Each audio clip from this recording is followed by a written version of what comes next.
So Operation Outbreak and the fall patch have been out for a couple of days, and I think it's been enough time to get accustomed to all the new features and changes.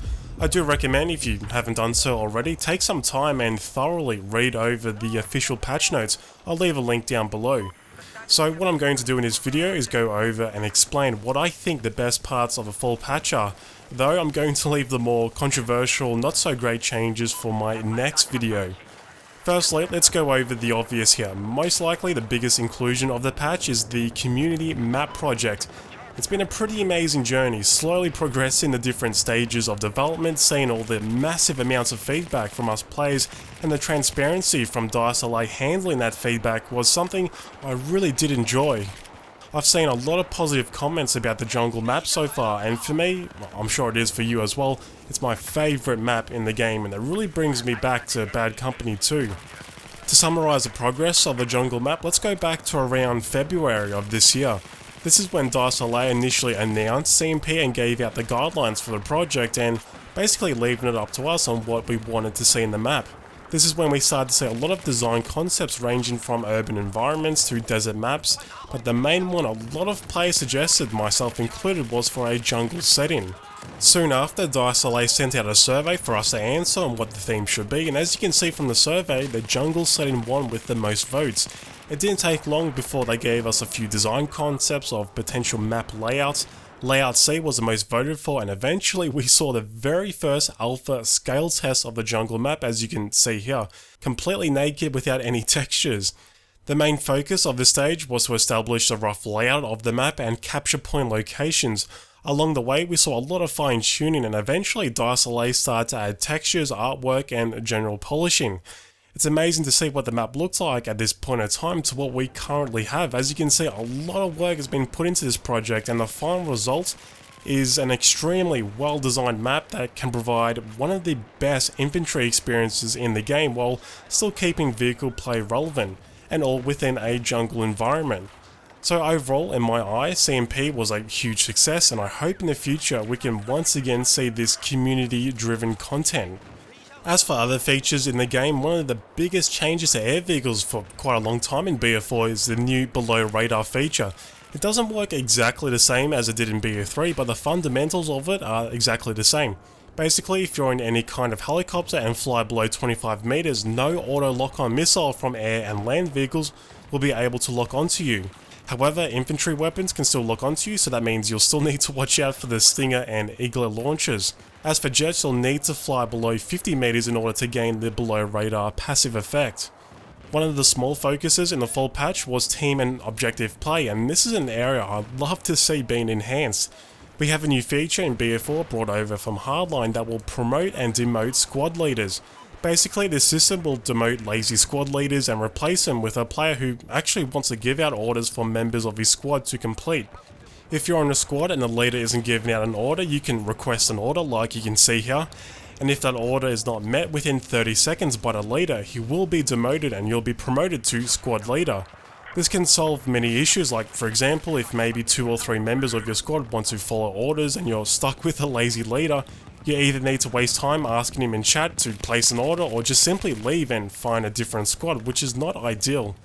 We have 2 other features brought over from Hardline as well, the first one being a minimap icon scaling feature, which changes depending on the elevation of players to your position. You may or may not have already noticed this, but if an enemy player is above you, his icon will be scaled up on the minimap and will also be slightly transparent.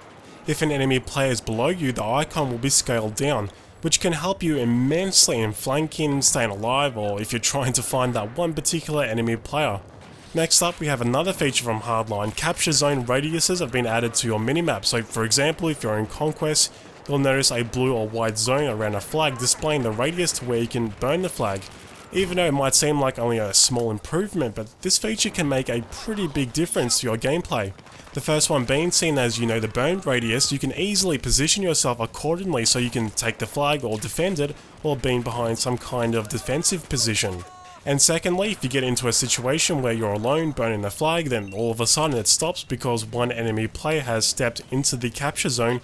With a radius on your minimap, it can help you locate that one particular enemy player. If you do a lot of PTFOing, especially in Conquest, you may have noticed your score is a lot higher than normal and all of a sudden you're number 1 on the scoreboard for your team. That's more than likely due to the increased objective point rewards, as you'll soon see. Taking a flag in Conquest will reward you with 400 points compared to 150 before the patch, which is a pretty big increase, and hopefully should incentivize objective play and get people to attack the flag instead of just sitting back at some random place of the map. Rush and Obliteration game modes have also seen higher point rewards. For example, in Rush, an MCOM Disarm is worth 500 points, up from 400, and MCOM Destroy is also worth 500 points, but it's team-wide, which should give you and your team a great incentive to help defend the MCOM and will be rewarded for it regardless of which member of your team armed the MCOM in the first place. Let's talk about smoke grenades. I'm sure most of you know that the smoke cloud will block thermal scope seen through. I talked about this in a previous video, but other changes that you may not have realized. The smoke cloud will unspot any active 3D spotting you and members of your team may have if you're within the initial smoke cloud explosion. Dxtory have also fixed the issue of your Dorito still easily being seen in a smoke cloud, and at times your name tag will show itself. Basically, this means smoke grenades are much more powerful gadget to have, seen as it blocks thermal scopes and actually provides huge amounts of cover for you and your team. One change that I couldn't find mentioned anywhere in the patch notes, to the point I thought it was cut from the full patch. Repair rates have been changed for the Scout Heli and possibly all other air vehicles as well.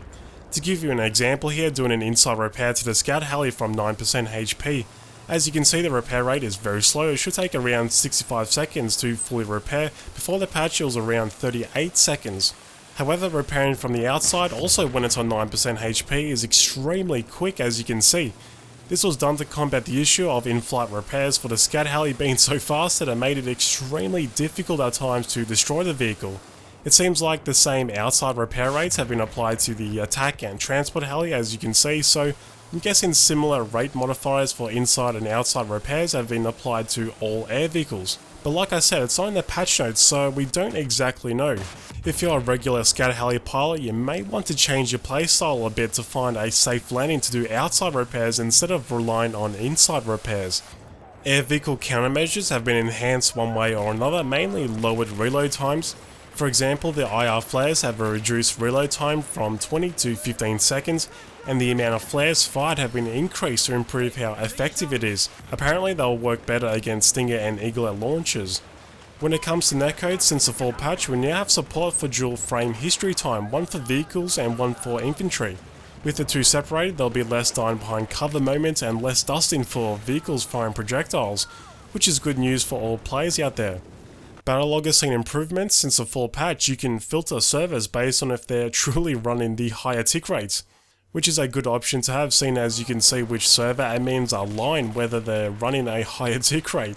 Though, please note, apparently some servers running a custom tick rate value won't be filtered in the correct way.